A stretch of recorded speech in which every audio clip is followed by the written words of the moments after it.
அது வெந்ததும் அரிசி போட்டு இறக்க வேண்டியதுதான்.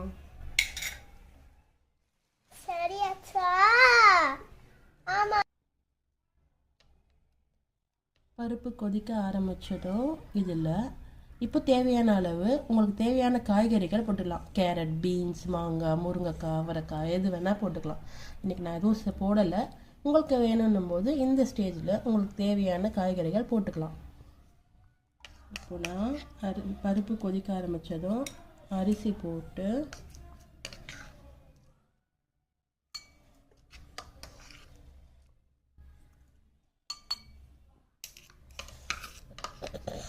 நீ போடுறியா? போடு.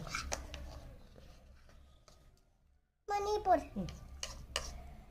அந்த அழுக்காக்கு தண்ணி இங்க என்னோட தண்ணி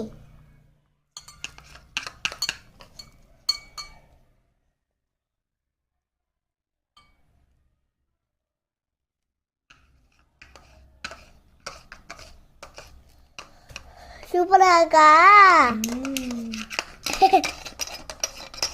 தேவையான அளவு தண்ணியை ஊற்றி மறுபடியும் க்ளோஸ் பண்ணி வைக்கணும்.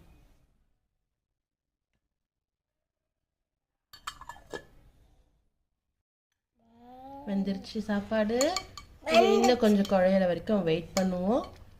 அப்பதான் பிஸ்மில்லாபாத் மாதிரி. சாரி ஃப்ரெண்ட்ஸ், கேண்டில் உருக ஆரம்பிச்சிருச்சு. கேண்டில் உருகி கொஞ்சம் கொஞ்சமாக மெல்ட் ஆகுது. இந்த ஸ்டேஜில் நான் கரைச்சி வச்சுருந்த புளி தண்ணி எடுத்து ஊற்றுறேன்.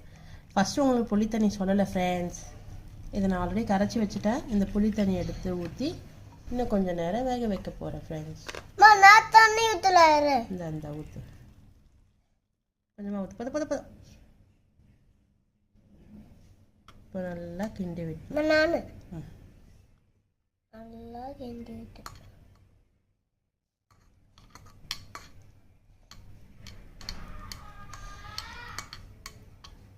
நல்லா இருக்கா?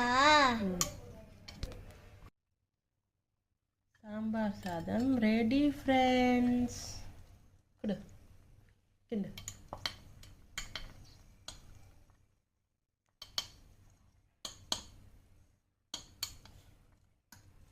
இப்போது நான் இதை எடுத்து ஹாட் பாக்ஸில் வைக்க போகிறேன்.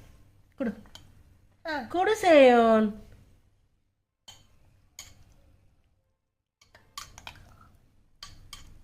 ஹாட் பாக்ஸில் வை. நீ கொஞ்சம் கரண்டி எடுக்கிறியா?